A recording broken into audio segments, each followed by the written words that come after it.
You know, when you're on Radio Row, there's a chance that you'll go viral. It just happens when everybody is in one place.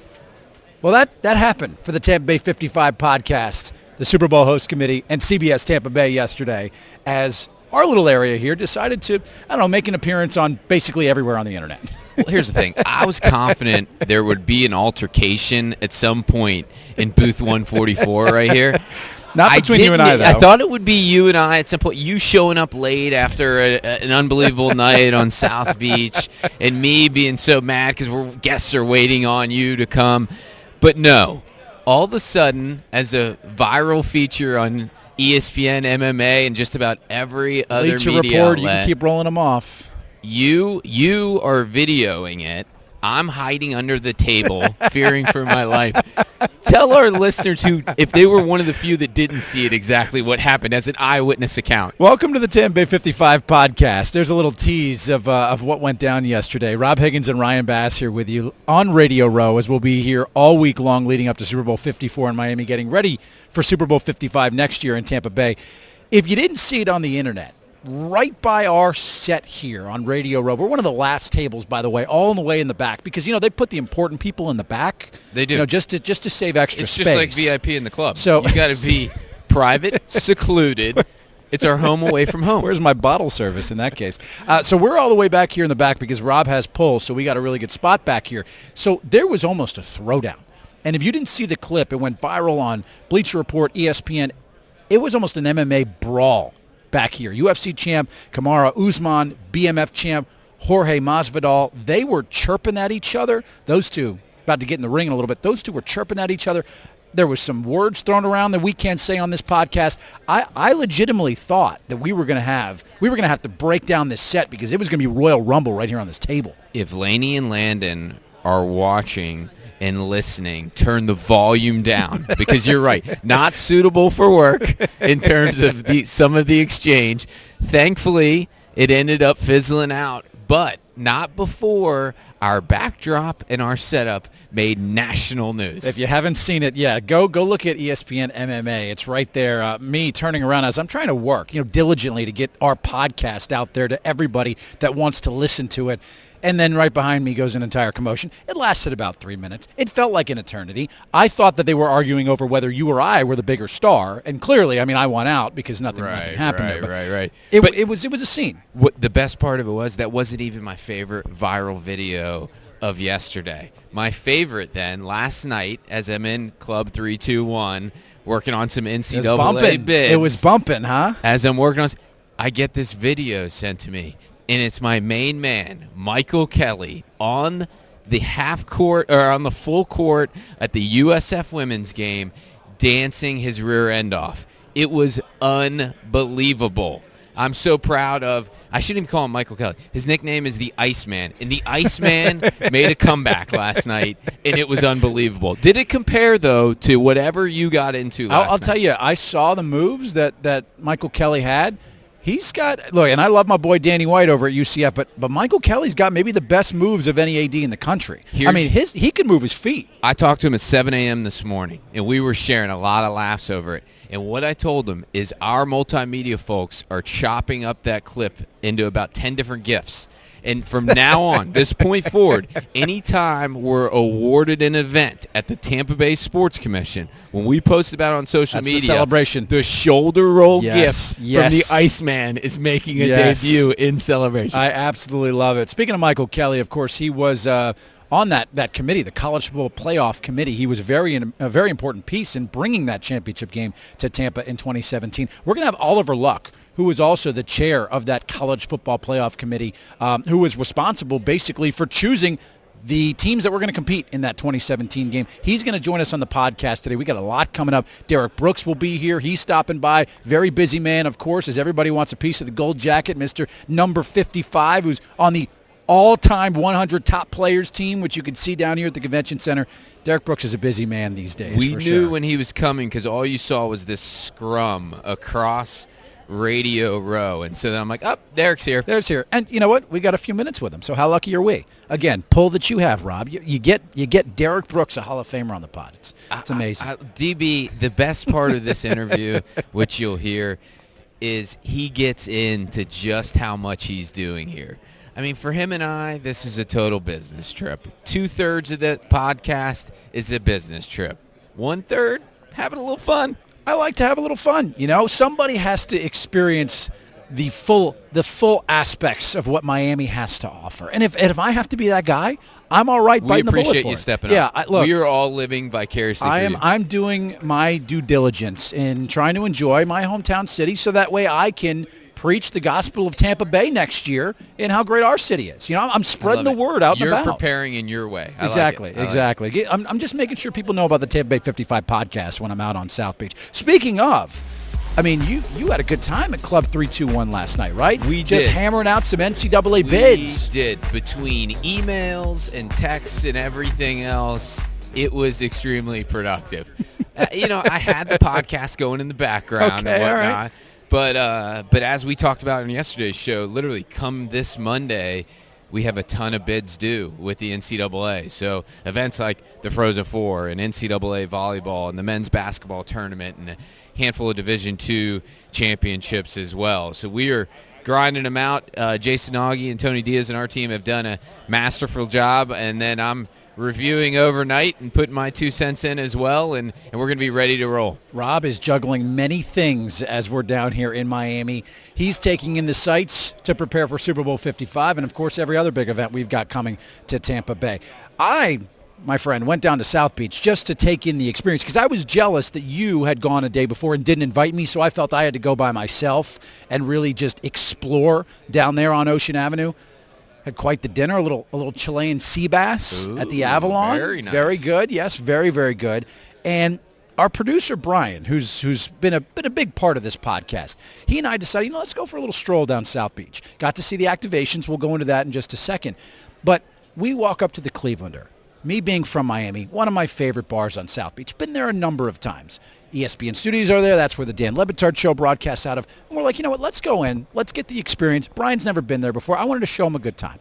We walk up to the door, and we're thinking, okay, that's probably going to be a cover charge. Let's just see what it is. What are you thinking, $20? I'm thinking, yeah, if $20, $30, maybe 50. I'm like, $50, okay. Super Bowl's in town, sure. But it's a Wednesday night, keep in mind. So we're thinking, it can't be too high. We walk up to the door. Yeah, it's $100 to get in per person. I look at Brian. I said, "You fronting the bill for this?" And he goes, "Nope. You fronting the bill for this?" And I said, "I mean, if you want me to, but let's threw down wait. $500 and told him to keep the change. Let's wait till later in the week. I said, "Let's invite Rob because I know he'll take care of us. Yeah, he'll spot us to go down to the Clevelander after celebrating all the coverage we've done here for the Tampa Bay." Here's one thing I'll share, guys. Club 321. My hotel room. No cover charge? Zero cover charge. Wow. Now, you got to bring your laptop. Okay. I'll log you into Wi-Fi, and you got to crank out some proofreading. You got to do some of those things. Right. But I can tell you it's a lot of fun. I'll bring the LaCroix and the tunes, and we'll be pumping along. That's what we'll do there. Again, Tampa Bay 55 podcast here, broadcasting from Radio Row at the Miami Beach Convention Center. Countdown is on to Super Bowl 54 on Sunday. A lot of people are in town. We've seen a lot of different faces coming through Radio Row. Just walked by Melvin Gordon and Von Miller a few minutes ago. You said Christian McCaffrey was here. We've seen everybody that is anybody coming through the Miami Beach Convention Center. Literally in the last hour, I've seen half of Landon and I's fantasy football team walking around, which is incredible. Some guys I want to have some choice words. Did you win, by the way? Did you win that league? Lost in the finals. Oh, okay. Some guys I want to have some choice words with. Other guys I want to pat on the back. All right. But it was all good. I restrained. It just kept it moving because we are busy today. Well, tell Christian he's going to be your number one pick next year again. That way he can win you your title.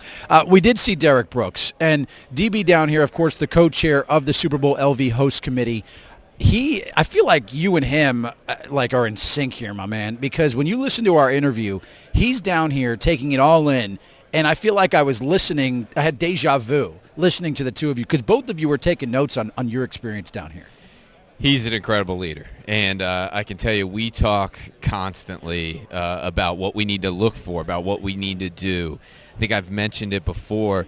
He's been incredible from every aspect. My favorite thing in the last week or so is he keeps hearing me say host effort, and he corrects me and he says, "Rob, it's not a host effort, it's a host movement.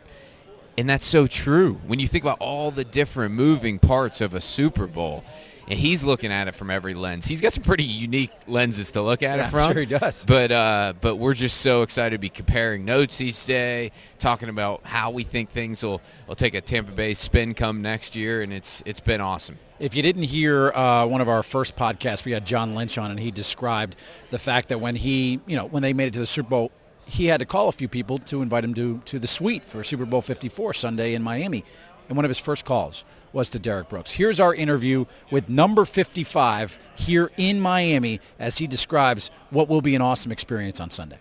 Well, it's hard not to see Mr. 55, Derrick Brooks, anytime you walk into the Miami Beach Convention Center. Downstairs, you got the NFL all-time 100 team. Mm-hmm. You're there, my friend. Yes. Your picture is Man, down who made that mistake? Somebody who's very smart made that mistake. Derrick Brooks joining us on the Tampa Bay 55 podcast here from Radio Row in Miami. You're waving, you're smiling. You're a pretty popular dude when you walk in the building. Yeah, I know. They must think, again, someone else. But in all seriousness, when obviously this event allows you to see a lot of people, either former players or people you know in the media industry at this event, they I want to pull and talk to you for 3, 2, whatever amount of minutes. So I try to be as accommodating as I possibly can. Obviously, giving out plugs for next year's Super Bowl and kind of telling people get ready to be wooed away and blown away by what we're getting ready to do in Tampa. They will be, baby. How cool is it? Number 55 talking up Super Bowl 55. There's nothing better. I absolutely love it. Derrick, what are these next few days like for you? I know we've already been comparing notes a little bit about things we want to work on for next year, but I know your schedule's a dead sprint. I mean, if you could give the listeners a little bit of insight as to what you're up to. I know Super Bowls are crazy to begin with, but then layer in this top 100 all-time team deal, too. Yes. So, Robert, it started for me coming in Wednesday, and, yes, I wear a few different hats. So my first hat coming in was obviously co-chairman. So as I flew into the airport, the first thing I've noticed, okay, how's they branding their airport? Wow, you two sound pretty similar. You said that the other day. How's they branding the airport? Who, from the volunteers and how they're dressing to the signs they're holding. So you've been spending way too much time with this man. I know here's the thing. We hadn't even really talked about it because we want to be pure in our thoughts and what we bring to the table. So I immediately start, taking my notes, and I'm flying in with McFarland, and he's like, "Hey, man, come on, we got to get the baggage claim." I was like, "Hold on, I got to take some notes." Hang on, Booger. And Booger's like, "I got a job to do." For what? I say, as a co-chair, I got to notice all these things. He's like, "Look, I'll be down at baggage claim while you do it." Hey, he's a media diva now, so you gotta be careful. Yeah, so I'm just taking the notes from, who are the sponsors, the volunteers, the placement, just all those things I'm noticing, and took notes as I'm coming in yesterday to then obviously driving in. And one of the things I want to notice is, okay, the next couple of days, studying the traffic patterns, because when you look at Miami Beach, it's kind of a version of what we want to do on the Riverwalk. So how are people getting in and out? What's the pedestrian traffic like versus cars? Uber, Lyfts, you got all these other factors you got to factor in terms of how people getting in and out. And obviously I had the experience from Atlanta.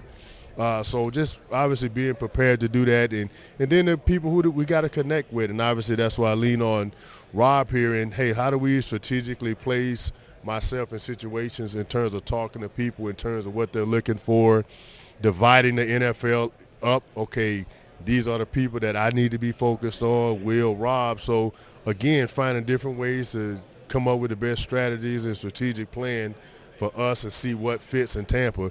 And the rest of my schedule then involves league operations because I am an appeals officer. So at some point I had to turn the switch here probably, late Friday, early Saturday into NFL operations mode and making sure that my ears are covered in terms of pulling the Super Bowl off from the game standpoint. And then appearances. So I do have my appearance obligations for my own branding itself. Of course. That kind of happens a part of each in every day. So, again, it's busy, but it's a productive busy. The defense rests. I believe I was the one that said this isn't about being cute or being about ceremonial at all. The guy is busy. He's rolled up his sleeves, Yes, and he's doing a ton for us. He's getting the work done. Have you had a chance to eat yet since you've been in town? You've had some good grub, right? Yes, I've had a very good grub. Well, tonight, matter of fact, scouting. I guess it was Prime 112, one of the. So you have to scout the good restaurants in town. That's of part of the job. Here. So I'm saying, okay, compare that to our top steakhouses in Tampa. If they're getting this type of traffic, how would we advise them in terms of their accommodation? So Burns, listen up. That's right. I mean, it is Laxer. okay. And kudos to them. They had canopies outside. In case it was, the anticipating weather when people were in and waiting, and they were getting people in and out. It wasn't a whole lot of starstruckness by the waitresses and waiters. They was there. They was getting. They got a job to do, and it was pretty efficient to even the pickup drop off. I'll never forget in Indy good. at St. Elmo's, their most famous steakhouse. They took down the parking lot right next to it, and all they did was serve shrimp cocktail out of there. Yes. And the line was around the block, but it was really strategic for them because they're so known for that. That's a good thing to know for some of our key restaurants. Like I said, we were there waiting, and while we was waiting, the same thing. Some people coming out asking for drink orders. So just kind of get you prepared for the experience, and I actually put that note on my phone as well because you never know when and where it's going to come up in terms of being able to ask questions. And obviously the final piece here for me is getting people to understand, and this was part of my talks with some NFL personnel this morning. We have changed so much since the last time you guys it's been over a decade. Were there. So not just from a visual standpoint, but from an operational infrastructure standpoint, we have changed. So get ready to not just from a wow factor, but get ready to give us some credit in terms of not we told you so, but we know that we can pull this off in a better way than ever. And then the final piece I get from this morning is we got into the legacy piece of I want to know where you guys want to make the most impact so we can line it up, with our Forever legacy 55. Forever 55 and determining what our social legacy is, because we don't want to be in a whole lot of directions with this. We want, which we've said from our end, but we've got to get the NFL to understand from their end how centrally focused that we are on this, because we don't want to miss the mark in doing this. Well, Derrick, let me say this. Opening night was a great experience. We had a chance to go down there and chat with John Lynch, your old buddy. He told us he saved a seat for you in the suite, my man, for Sunday's game in the Super Bowl. He said one of the first calls he made one of the first calls he made was to you. Yeah. You being one of his best friends. Yes.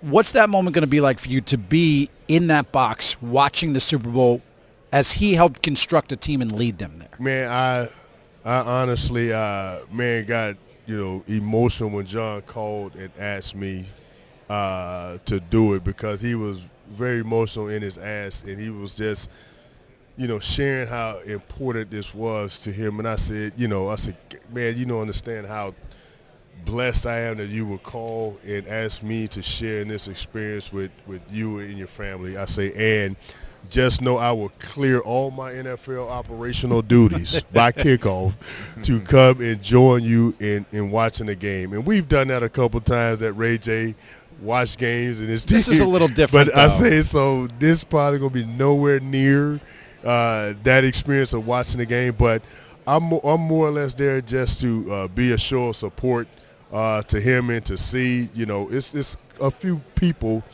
that have played and went on to win a championship in management and coaching. But, again, for this to be so personal with me and him and our relationship, that I am truly, truly excited. And I don't know what the experience is going to be like, to be honest with you. So I don't know what to anticipate, except I'm going to arrive on time. Well, let me tell you. I think the only way it can get sweeter is if he adds a Hall of Fame jacket to his resume on Saturday night. Yes. You've obviously spent a lot of time on the field with him, off the field with him. He deserves to be in Canton, Ohio, doesn't he? Oh, absolutely. And again, gentlemen, walking in the door, which probably took me a little longer than I wanted to in getting here, is I ran into a couple people, those 48 that's going to be in that room.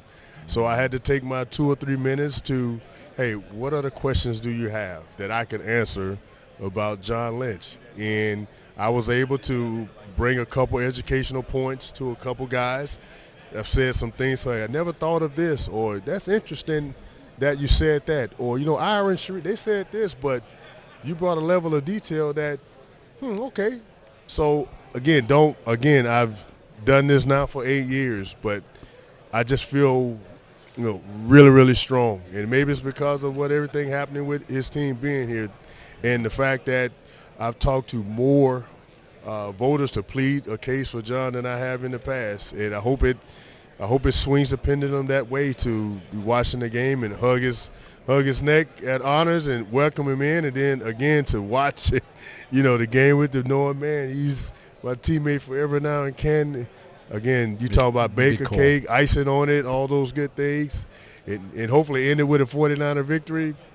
Could ask for anything more. What a special group of guys. All you guys were on and off the field. I saw Warwick Dunn walking Radio Row a little bit ago. Last time I talked to him, I said, Derrick and I got to get you involved in this. He said, man, Derrick's way too bossy to get involved in that. But I just know, I can sense, we're going to have a lot of people, a lot of groundswell support around this whole effort. That's for sure. Oh, absolutely. And that's why another thing I was joking with John about, too. I say, hey, I really – need you guys to go ahead and hit all the trifectas of you getting in, your team win, so I don't have to worry about doing anything but rooting for the Bucs next year to be the first team to host the Super Bowl with no conflicted interest. And hopefully Rondé or Simeon, we're preparing for them to go in. So he said, hey, I want no better thing for myself than that, too.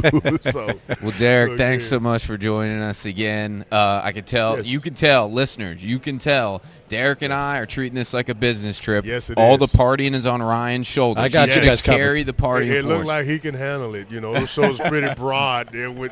Wow, I got a compliment from Derrick Brooks. My day is made, ladies and gentlemen. My day is made. DB, you're the best, man. Thanks so much. Thank you. And again, the second of many as we build here. But again, for all our listeners, tell our city, get excited. Honestly, we still need a lot of help and support from our community. Our work has just begun. I'll tell you, nothing would be cooler to see both Brooks and Lynch rocking gold jackets in that suite on Sunday for Super Bowl 54 in Miami. I know your feelings on John Lynch. I think he's a Hall of Famer. Derrick obviously believes so as well. Let's hope he's in Canton, Ohio come Sunday. Boy, as a Tampa kid, I got chills on Monday night at opening night when you heard John Lynch talking about Derrick. And then I got chills when you hear Derrick talking about John Lynch, just how tight that team was. It's a fraternity. And then, I'm fortunate to be really good friends with Rondé as well, who's done so much for our community. And then the Mike Allstotts of the world. And Simeon Rice. It's and unbelievable. Booger McFarland. It really Continue is. to go. Yeah. Those guys all have Hall of Fame credentials. And with any luck over time, we're going to see a lot of gold jackets out of that crew. And I'll tell you, one of the places to celebrate getting a gold jacket is on South Beach, and I'm sure if the Niners win the Super Bowl on Sunday, they'll be down there hanging out, probably at Club Live for LIV, the Super Bowl, out at the Fontainebleau. I had a chance to go down to South Beach yesterday. I know that you toured all those activations, all the sets. Fox has a beautiful setup down there, and I imagine that CBS will have something better than what they have down there next year for Super Bowl 55 in Tampa Bay. It's such a cool setup, and I started thinking a little bit like you do as far as activations, where fans can take pictures, where there's an ability for them to really engage with the NFL and Super Bowl experience. There's a lot down there that is offered here in Miami, and I'm sure come Tampa Bay next year, there's going to be so much for fans of each team and also just people that live in Tampa Bay to come experience the Super Bowl in Tampa Bay. Those are two of our top priorities. From a national broadcast standpoint, we've got to make sure those folks are happy, they're armed with the info, and they're able to have great backdrops to showcase our community back to every corner of the world. And then the fan experience. You'll just keep hearing us talk about it. It's so important as well. We have a meeting Saturday with CBS to start laying out the groundwork. They're the national broadcast crew, which I'm sure you don't have a problem with at all. No, not at all. If you want me to sit in those meetings, I'm more than welcome to join, by the way. Broadcast. So we're excited to continue those conversations with it. But we want to make sure we do a great job with every network out there because it's such an important opportunity and responsibility. The Super Bowl experience, which is downstairs here at the Miami Beach Convention Center, is probably one of the coolest places for fans to engage with the experience. I mean, we've seen everything in there. You can run the 40-yard dash. You can create your own custom Wilson football down there. Each and every team is represented. They've got Hall of Fame bus. Dan Marino's is there. Larry Zonka's is there. A lot of Miami flavor. Don Shula's down there as well. And the groundwork for Super Bowl experience in Tampa, that's already being laid as we speak right now. Absolutely. Right, I had a chance yesterday to preview it. I saw something I never want to see again, which was Justin Granite running the 40 in like some size 28 pants. Totally inappropriate. But still, the rest of it, just to see he used to be a collegiate track runner, by the way. So he boasts about how quick he is. Well, he'd be a lot quicker if he wasn't wearing Baby Gap pants. Like that to me could really reduce some of his aerodynamic nature. Shave a couple seconds off. But here's the thing.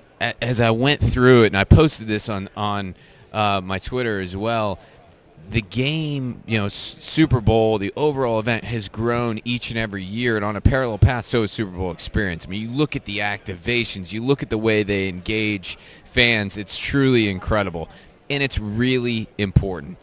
There's so few people that actually have a game ticket, but through the partnership with the NFL and our community, we want to uncover as many opportunities as possible for people to create Super Bowl memories. And Super Bowl experience is obviously right at the top of the list as a conduit to be able to do that. And I'll tell you what, it's going to be an incredible scene in Tampa Bay for that. We already saw a little glimpse of it back when the College Football Playoff National Championship was in our town in 2017, how engaged the fans were with all the experience, the concerts. Usher, by the way, he put on a phenomenal show. Put on a great show. He did. As did all of them. But you look at that music piece, it's become an important piece to every major event, whether it was with Women's Final Four, NHL All-Star, the concerts in Curtis Hickson were huge for us. And one guy I know who had himself a very good time and really boasts about how fantastic the city of Tampa is Oliver Luck. He's the XFL Commissioner, the former chair of the College Football Playoff Selection Committee, and he was an integral part of choosing those teams, Alabama and Clemson, that played in that national championship game. I had a chance to speak with him yesterday, Rob, on Radio Row, and he was gushing over how perfect Tampa Bay is to host big game events. Mr. Luck, you were on that College Football Playoff National Championship Committee when it came to Tampa in 2017. Can you speak to how successful it was to have that championship game in the city of Tampa? It was the first one, obviously, and that matters, right, at the end of the day. And if you remember a little bit of the controversy around the four schools that were chosen because Ohio State kind of snuck in, and then they went off and played maybe the three best football games possible, right? Big Ten championship game, the semi, and then, of course, the final. And the final was great. People were excited. Everybody who's up north at that time of year loves to come down to Tampa because it's beautiful. The weather is gorgeous. I love the downtown and what's been done. Ybor City's a fun place to visit. Absolutely. So I think the entire thing worked out really, really well, and I'd give a lot of credit to the Tampa organizing folks. But to have the first year of that really go off as smoothly as it did, and in retrospect, the committee made the right decision. Yeah. And it was a great event and a fun game. It was a phenomenal game. I think it gave the CFP a boost, right, and gave it some sort of momentum moving forward. And it's now 6 years in, I think. And pretty successful. They're pretty successful. That's right. Oliver, as far as the Super Bowl 2021, it will be in Tampa. So Super Bowl 55 next year. What makes that city such a premier place to host events like the biggest spectacle in sport? So in my mind, it's one of those cities, kind of like New Orleans, that's walkable. And you don't think about that, but it's really good to be able to check into your hotel downtown. There's plenty of nice places. Yes, there are. And not be relying on a car or an Uber to get where you need to go. So I love the fact you can walk around and you can walk over to the University of Tampa and down the canals. And, just that's, to me, is very important. You can walk to restaurants, meet people easily, see people on the street, sort of, happenstance, which is always kind of fun. It's a beautiful building.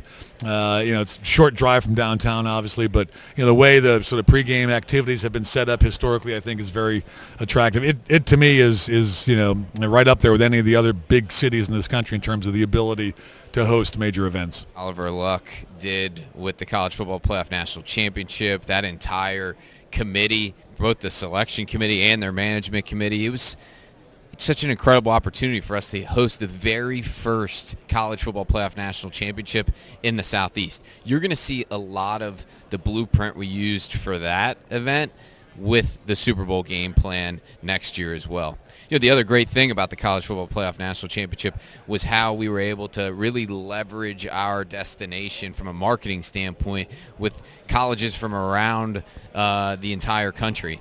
And one of the people that was instrumental in doing that, one of the people that's instrumental in doing it for the Super Bowl, is the president and CEO for Visit Tampa Bay, our buddy Santiago Corrada.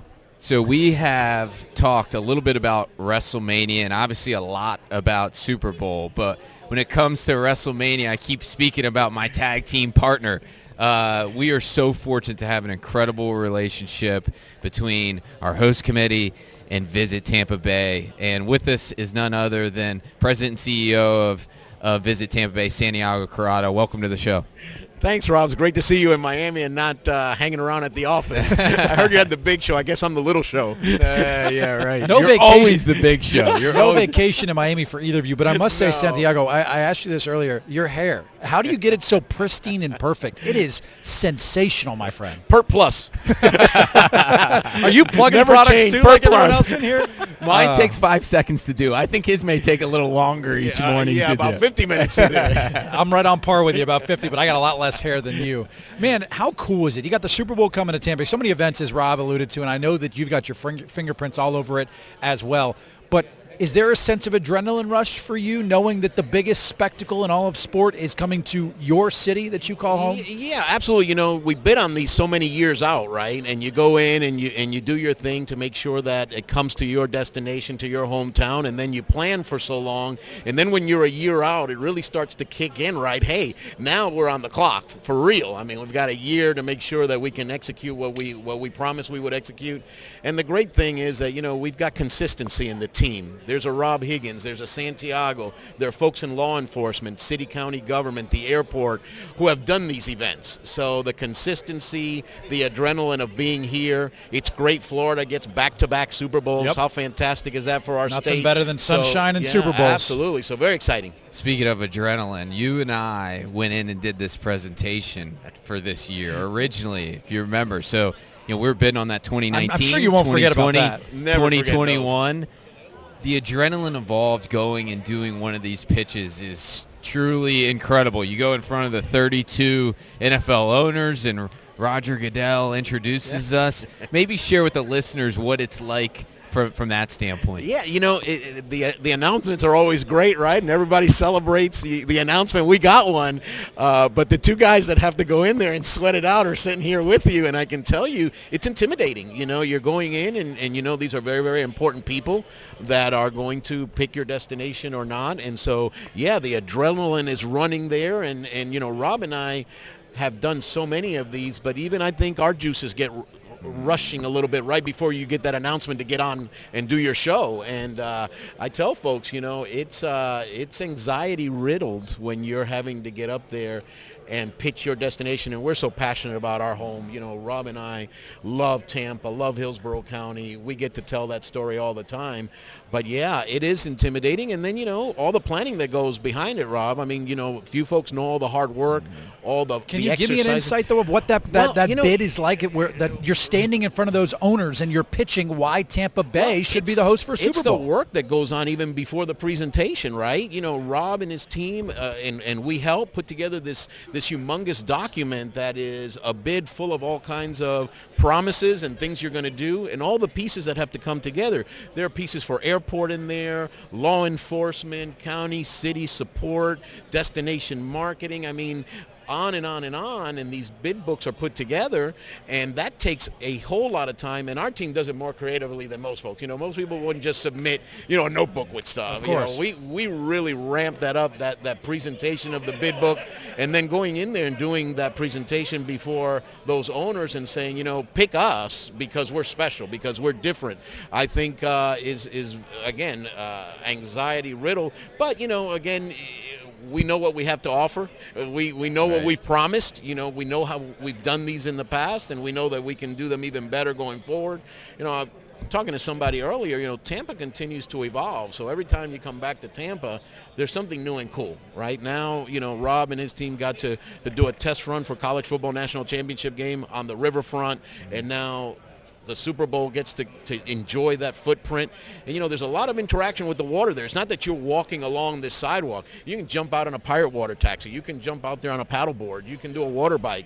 I think folks will be surprised when they come to Tampa and say, wow, I can get out on that water. Well, I was really hoping you'd talk to my bosses and convince them to give us a set right there in the middle of the Hillsborough River. You could deal with that, right? Yeah, I mean, look, if you see the Vegas Draft set up, they're going to have a stage in the middle of the Bellagio fountains. I think you two have enough pull to where I can be sitting on a nice set right in the middle of the Rob knows river. some people. Rob, maybe. We'll see, Ryan. We'll see. Depends on what happens tonight on South Beach with you. It depends on what happens. Now, you giving me parameters. Santiago, you talk about telling the story, and it's one thing to get it here, right. But now that we have it, maybe talk a little bit about what we're doing with our promotion booth and here at the media center. And there's nearly 6,000 credentialed media that are already excited to come to Tampa, but we got to arm them with the information too. Yeah, this is a working trip for us. For our organization, Visit Tampa Bay, it's really a dual purpose, right? To support Rob, Sports Commission, look at logistics, look at layout, look at what works, look what maybe can be tweaked for us. But for Visit Tampa Bay, it's also pre-promotion. We are promoting the destination because we know that lots of folks want to come to see a Super Bowl, but may not have a ticket to go to the actual game, and we want them to know they can still come and have a great time at a fantastic destination and get into that Super Bowl ambiance. And again, we've hosted so many, and we know not everybody that comes to town comes with a ticket, but they come to enjoy our city, all that we have to offer. So for us, it's to get that story out about why we're so special, and you have to come to Super Bowl 55 whether you're coming to the game or not, because we just have a cool place you want to come and visit. We have a great place people want to come and visit. I tell you. We live in paradise. We do. And that the secret's getting out. Before I could say, well, we're this little secret, but now I can't say that anymore. I mean, we're on everybody's top 10 list for something, to move there, to start a business, to come on vacation. And go hit a brewery if you're like me. We're on everybody's top 10 brewery list. Eating. I mean, I think everybody's figuring it out. Yes, I think they everybody's are. really figuring it out. Yeah, lots changed since 2009 when the city of Tampa last hosted the Super Bowl. And Santiago, you could just feel his sense of excitement when he talks about how our city has transformed into this luxurious place to host these type of massive events. It's really cool to see. He's the ultimate cheerleader for our community. He's got the best hair, by the way, of anybody. It's impressive. That works with Visit Tampa Bay. It really is impressive. But him and his team do a fantastic job, not only trying to bring leisure travelers here, people to vacation, but then also recruit conventions, and then in partnership with our team going after these big events. It's an incredible partnership. But with each of these events, the ultimate priority is going to always be from a security standpoint. And we're so lucky to have a great group of agencies working on security, making sure the fans have the absolute safest and most secure experience possible. And it's not just Tampa Police Department that's involved in some of these big events, correct, Rob? You're talking about a ton of agencies, from Tampa Police Department to Hillsborough County Sheriff's Office to all the regional police departments and sheriff's offices around the overall region, to FBI, to Homeland Security. I mean, this is a dream team of sorts that's been assembled, and we're lucky to have Assistant Chief of Police Reuben Delgado helping lead the way and then joining us here today on Tampa Bay 55. Security, clearly something that is critical when you have an event like the Super Bowl in town, and nobody knows it better in the Tampa Bay area than the Assistant Chief of Police for TPD, Reuben Delgado, who's joining us here on Radio Row. Reuben, when you're surveying everything here, obviously you're looking at things through an entirely different lens than everybody else here is on Radio Row. Right, yeah, no doubt. That's the first thing I caught myself doing when I was coming in, was just kind of putting eyes. We were here a month ago. It's obviously totally different now, but that's the first thing I look at, is probably a lot of things differently than most people in the room that are looking when they come in this building. We've talked a little bit about how we were awarded on basically a tighter turn than normal. Usually we could have 5 or 6 years to get prepared. I think a lot of that had to do with our reputation from a safety and security standpoint, how all these different agencies come together to make sure that we have the absolute most safe event possible. From your standpoint, how does that teamwork and collaboration among all the agencies take place? Yeah, I think in our area, and Rob, you see it more than probably most others, We're very fortunate to work in an area where we all come together and work, whether it's a Gasparilla event or the college football championship game, whatever we need, whether it's on the waters or it's a traffic or we can reach out to the surrounding agencies over the bridge, Pinellas, in the Pinellas County, FHP, the federal, the FBI's, all the federal agents. We just come together and get the job done, and it's fun to be. It's fun to be a part of. Now, Reuben, this won't be your first Super Bowl in 2021 when we have the big game in town. 01, 09. You had different roles in each one. Take me back to 01 and explain kind of the differences from what you were doing in 01. Right. I know 09 you were kind of working with Goodell's crew, Roger Goodell, the NFL commissioner. Right. But let's start in 01. You were on the ground for that. That's right. Yeah, I was a patrol officer back then, and I grew up in Tampa, so I saw the first other Super Bowls, or saw everything going on in the neighborhoods. 01 was the first time I was in actually law enforcement and did it, and you can just see the traffic and you look back now, going and 20-some short years later, I'm playing in the Super Bowl on the public safety side. It's pretty cool. What about in 2009? Because you had a chance to basically follow the commissioner and work with his detail team. What was that experience? That was neat. I had the opportunity to be on his and Jeff Pash, who's the high legal guy for the Goodell. So I had the opportunity of being with them everywhere they went for the entire week. So it gave me a completely different perspective of the Super Bowl. Like, there was so much leading up to the game that I had no idea even existed. Any stories in particular that you can share of when you were following him that maybe stuck out to you? He was just a down-to-earth guy, and I can tell you back then his kids were real small. He was all about his daughters. I mean, everywhere we went, the first thing he wanted to know about was, where's my 2 kids and are they okay? So pretty cool when you get to know. You see him on TV, you see him doing all these big press conferences. He's a normal guy like you and me, and he just runs the biggest. He just runs the biggest league in the biggest sport in the world. Other than that, he's like us. To know that you have the support of the leadership like you do, we're fortunate to have such great leadership that understands the value of the Super Bowl and understands the value of the security around it. When you talk about Chief Dugan and the city council and Mayor Castor with her law enforcement background, what's that like to know that you've got folks that truly get it? Correct, no doubt. It's a lot easier. So they understand the importance. Obviously, Mayor Castor now, she's done this several times, so she knows. And she knows we get pretty good at it. I mean, we really do. In Tampa, we've held a lot of events. This will be the 5th Super Bowl, but with all the other special events that we bring into the city and that you guys do a great job bringing in, we kind of can regroup, or if we're not thinking about something, Mayor Castor's right there or Chief Dugan's right there to go, hey, remember this or remember that. So it does come in handy, and it's fun to be a part of. As we're 52 and change weeks out from the Super Bowl in Tampa Bay for Super Bowl 55, where are you in that planning stage? Because there are so many little intricacies from, just walking to the convention center, the security to get in here. Obviously, we haven't even made it over to Hard Rock Stadium yet. There's so many different locations that you have to have secured. So where are you in that process of gearing up for the Super Bowl? So our process started in Atlanta last year. We sent a team up to Atlanta to go observe, and that's kind of the process that happens. LA's with us this week as well here in Miami. Oh, that's awesome. So we get to kind of collaborate and so we've been in the planning stages now. So now we wait for some of the other things to get finalized so we can start drilling down on specifics at venues.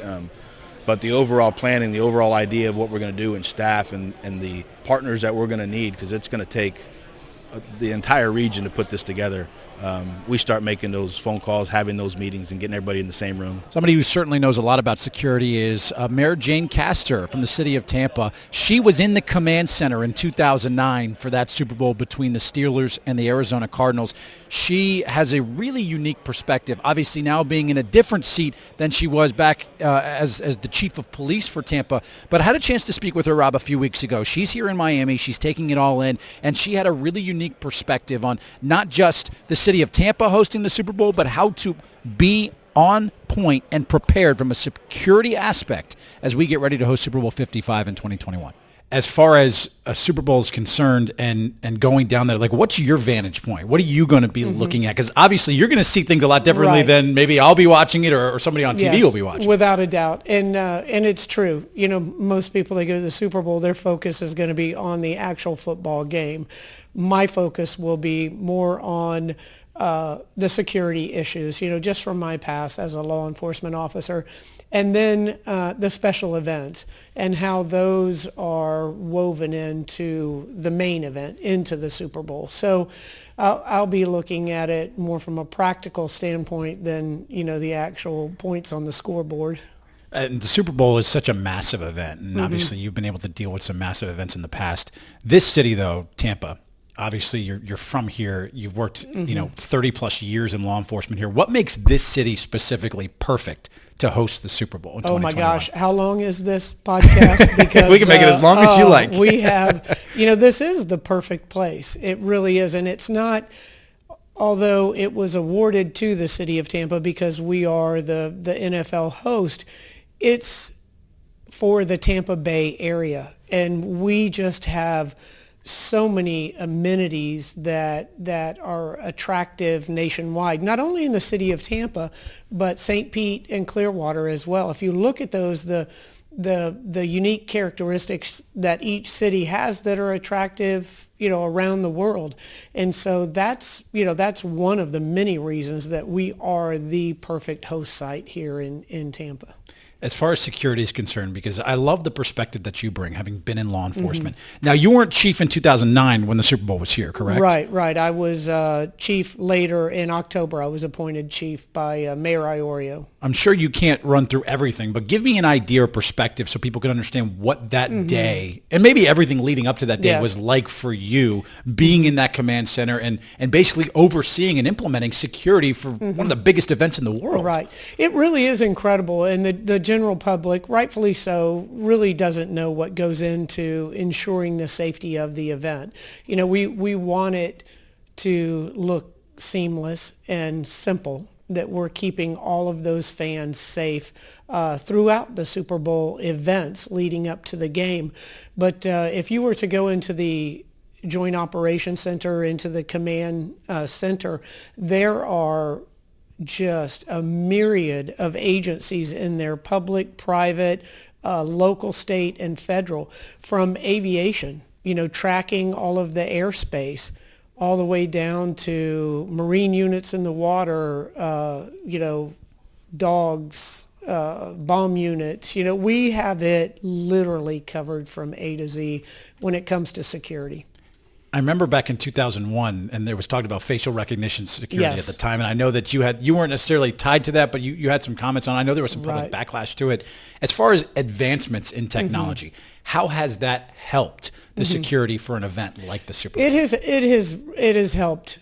I mean, just incredibly. The technological advances from a security standpoint, and then all the way down to social media as well. We'll have individuals that are monitoring social media, monitoring groups for any suspicious activity there. We will, as I said, cover from A to Z to ensure that everyone that attends the Super Bowl is safe. One of the most important parts of a Super Bowl being in your town, Reuben, you can certainly speak to this and attest to this, is leaving a legacy that extends far beyond the big game being in our town. This is something that you're really passionate about. I know something that Derrick Brooks is really passionate about. The Forever 55 Foundation and that social legacy. Explain a little bit about how that groundwork is being laid for that program and why that's going to be so integral in the Super Bowl being in our town next year. Well, the economic impact of events is important, but what we want to do is also recruit events that are going to leave a lasting legacy in our community. We want events that aren't just going to come in and leave just with only that one-time shot in the arm. We want events that are going to totally come in and change and improve our community, and that's the goal. So every event we go after has to check that box from a social impact standpoint as best as possible, and naturally Super Bowl does that in a really tremendous way. We've got meetings this afternoon related to our social legacy initiative. We're learning more and more about what Miami is doing down here. They've got a big focus on ocean conservation, makes sense here. Specifically, Yep. which does. In South Florida. But we've been visiting with community leaders for the last several months. We feel like we are now putting the finishing touches on Forever 55, and the reason for that name, Forever 55, no, it wasn't Derrick saying you need to name it Forever 55, but as we've talked about, there's no way he was arguing it either. Of course. the thought or philosophy is that our community's 5th Super Bowl can push our community forward forever. And forever is that really key word. It's got to have a lasting impact so that whether it's a year from February 2021, 5 years, 10 years from then, it's still having an impact on our community. So we're going to talk to Claire Lessinger, the COO of our host committee, who's spent a lot of time on helping build this program, on tomorrow's pod related to that. But naturally, it's going to be a big part of everything we do, Ryan. See, social initiatives to you, I know what it means to me. It means going out and being social and having an initiative to try every type of food in Miami that I can before I head back to Tampa. Well, that's going to leave a lasting legacy, I'm sure, as well. I'll leave a lasting legacy on my waistline. That's what it'll be. I'm going to go. Look, I've had a great culinary experience so far down here. Lincoln Road, which is basically a baseball throw, maybe a baseball throw for a guy like Kevin Kiermaier, not me. A baseball throw away from the convention center. Had some really good food. Really good food. Ropa Vieja yesterday was fantastic. I got to try something different today and come back and review it and make sure that you know, Rob, that I'm getting my nutrition in. Well, if we should do a good job in this notes, pod. I'm going to tell you the bowl at Chipotle, outstanding, outstanding. The way they make it, incredible. You got to trust me, man. I got to take you out sometime. You like the product you placement? Get the taste of Miami. Now I do. that Tampa Bay 55 is taken off, we've got some deals working. Chipotle, you got my number. I love nothing more than a nice Chipotle bowl. Little carne asada in there. Throw some corn on it. Yeah, I'm rocking with it. I know what you're rocking with, Rob.